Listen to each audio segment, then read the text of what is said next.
Lectura de la Biblia en un año. Nueva versión internacional para hoy, 20 de noviembre.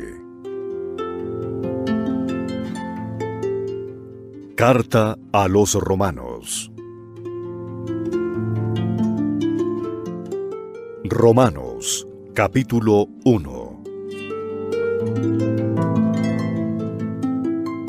Pablo, siervo de Cristo Jesús, llamado a ser apóstol, apartado para anunciar el Evangelio de Dios, que por medio de sus profetas ya había prometido en las Sagradas Escrituras. Este Evangelio habla de su Hijo, que según la naturaleza humana era descendiente de David, pero que según el Espíritu de Santidad fue designado con poder Hijo de Dios por la resurrección. Él es Jesucristo nuestro Señor. Por medio de Él, y en honor a su nombre, recibimos el don apostólico para persuadir a todas las naciones que obedezcan a la fe.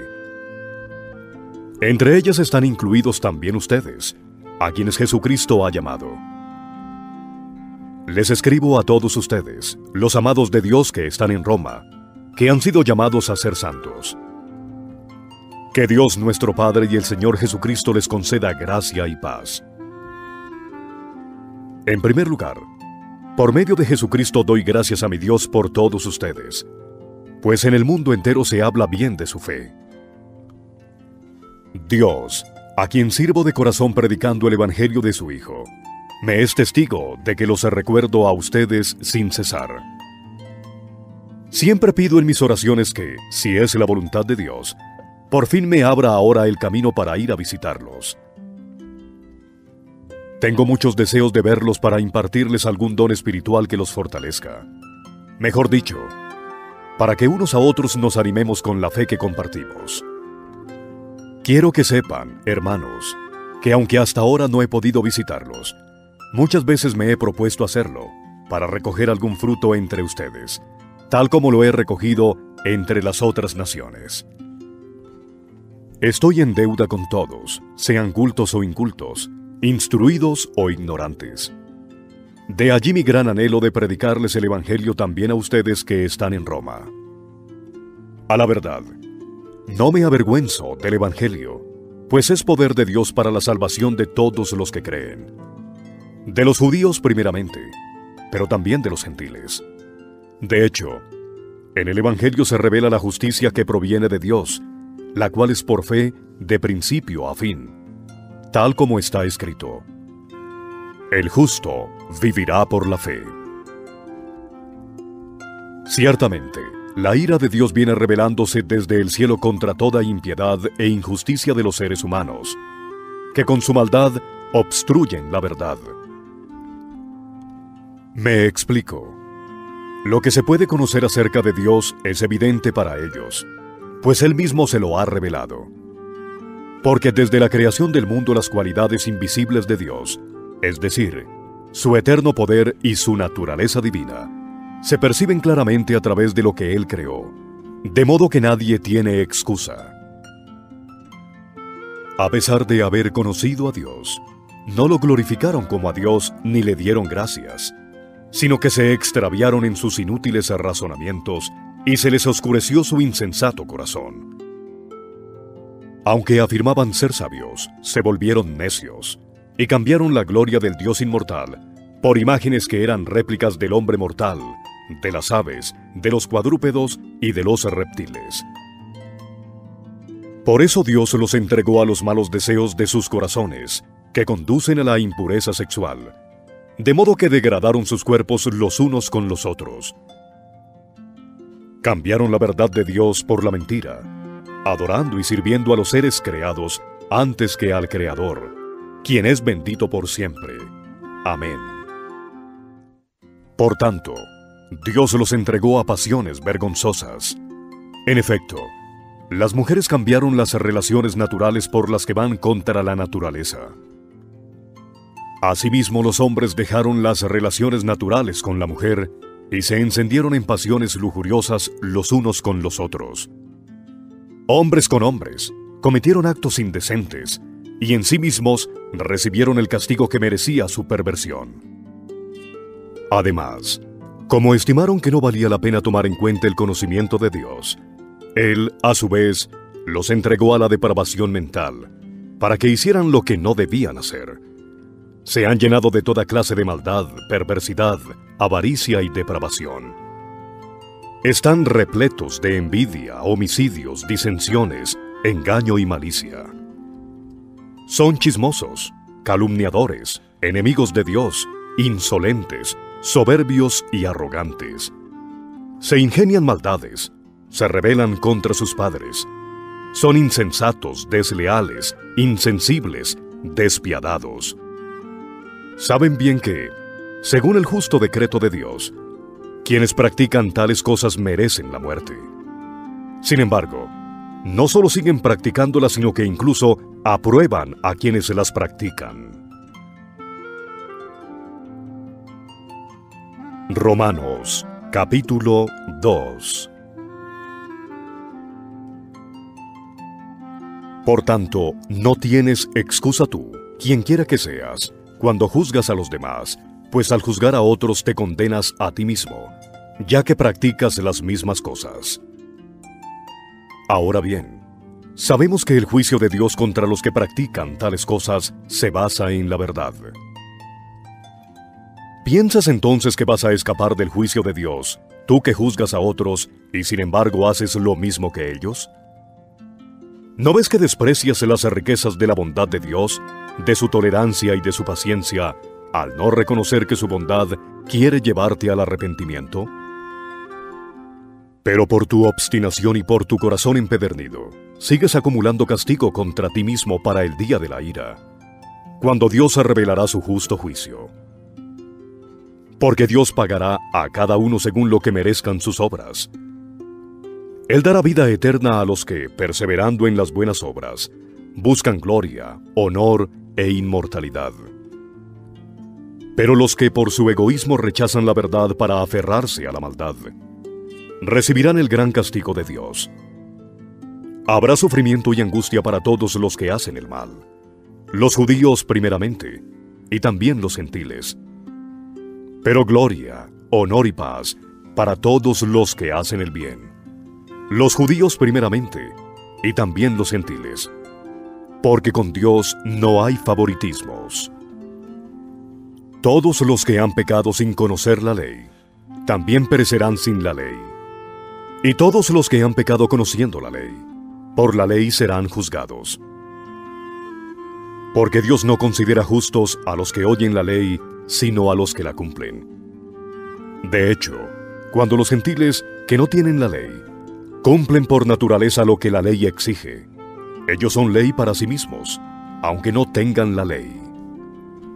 Estos muestran que llevan escrito en el corazón lo que la ley exige, como lo atestigua su conciencia, pues sus propios pensamientos algunas veces los acusan y otras veces los excusan.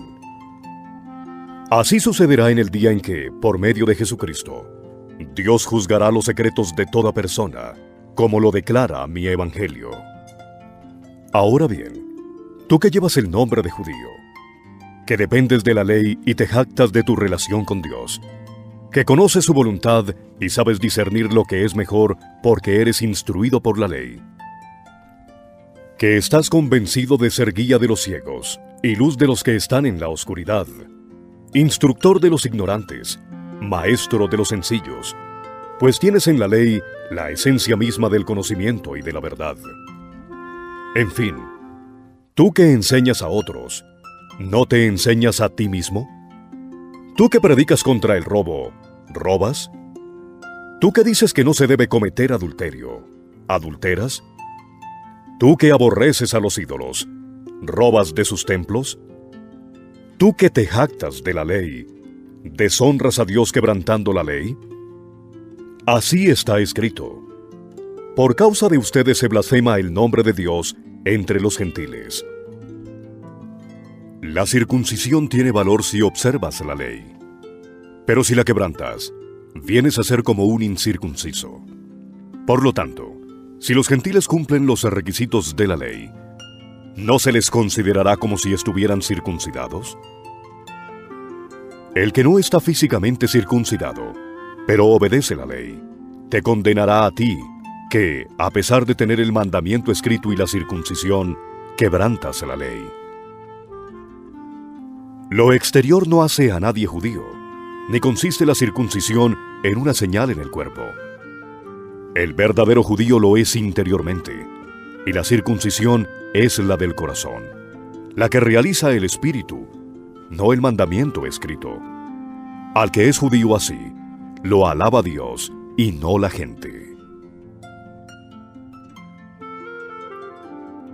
Romanos, capítulo 3.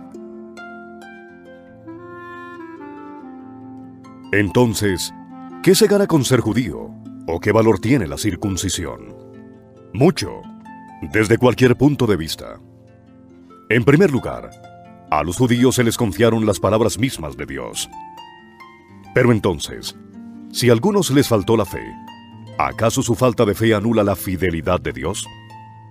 De ninguna manera. Dios es siempre veraz, aunque el hombre sea mentiroso. Así está escrito. Por eso eres justo en tu sentencia, y triunfarás cuando te juzguen. Pero si nuestra injusticia pone de relieve la justicia de Dios, ¿qué diremos? ¿Que Dios es injusto al descargar sobre nosotros su ira? Hablo en términos humanos. De ninguna manera. Si así fuera, ¿cómo podría Dios juzgar al mundo?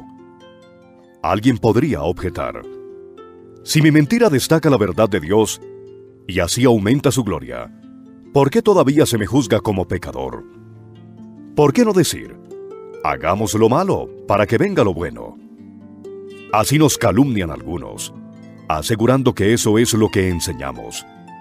Pero bien merecida se tienen la condenación. ¿A qué conclusión llegamos? ¿Acaso los judíos somos mejores? De ninguna manera. Ya hemos demostrado que tanto los judíos como los gentiles están bajo el pecado.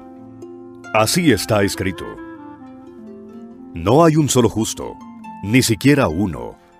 No hay quien entienda, nadie que busque a Dios. Todos se han descarriado, a una se han corrompido. No hay nadie que haga lo bueno, no hay uno solo. Su garganta es un sepulcro abierto, con su lengua profieren engaños. Veneno de víbora hay en sus labios. Llena está su boca de maldiciones y de amargura. Veloces son sus pies para ir a derramar sangre. Dejan ruina y miseria en sus caminos y no conocen la senda de la paz. No hay temor de Dios delante de sus ojos. Ahora bien, sabemos que todo lo que dice la ley, lo dice a quienes están sujetos a ella, para que todo el mundo se calle la boca y quede convicto delante de Dios. Por tanto, nadie será justificado en presencia de Dios por hacer las obras que exige la ley.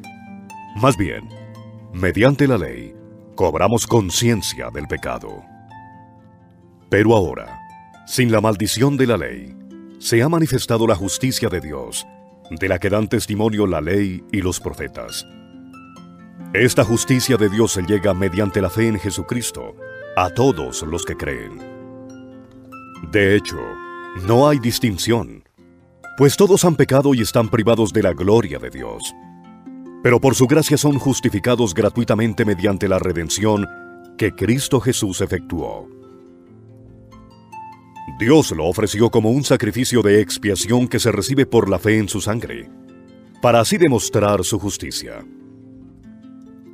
Anteriormente, en su paciencia, Dios había pasado por alto los pecados, pero en el tiempo presente, ha ofrecido a Jesucristo para manifestar su justicia. De este modo, Dios es justo y a la vez el que justifica a los que tienen fe en Jesús. ¿Dónde pues está la jactancia? Queda excluida. ¿Por cuál principio? ¿Por el de la observancia de la ley? No, sino por el de la fe. Porque sostenemos que todos somos justificados por la fe, y no por las obras que la ley exige. ¿Es acaso Dios solo Dios de los judíos? ¿No lo es también de los gentiles? Sí, también es Dios de los gentiles, pues no hay más que un solo Dios. Él justificará por la fe a los que están circuncidados, y mediante esa misma fe, a los que no lo están. ¿Quiere decir que anulamos la ley con la fe? De ninguna manera. Más bien, confirmamos la ley. Romanos, capítulo 4. Entonces, ¿qué diremos en el caso de nuestro antepasado Abraham? En realidad, si Abraham hubiera sido justificado por las obras, habría tenido que jactarse, pero no delante de Dios. Pues, ¿qué dice la Escritura? Le creyó Abraham a Dios, y esto se le tomó en cuenta como justicia. Ahora bien, cuando alguien trabaja, no se le toma en cuenta el salario como un favor, sino como una deuda. Sin embargo, al que no trabaja, sino que cree en el que justifica al malvado, se le toma en cuenta la fe como justicia. David dice lo mismo cuando habla de la dicha de aquel a quien Dios se le atribuye justicia sin la mediación de las obras. Dichosos aquellos a quienes se les perdonan las transgresiones y se les cubren los pecados.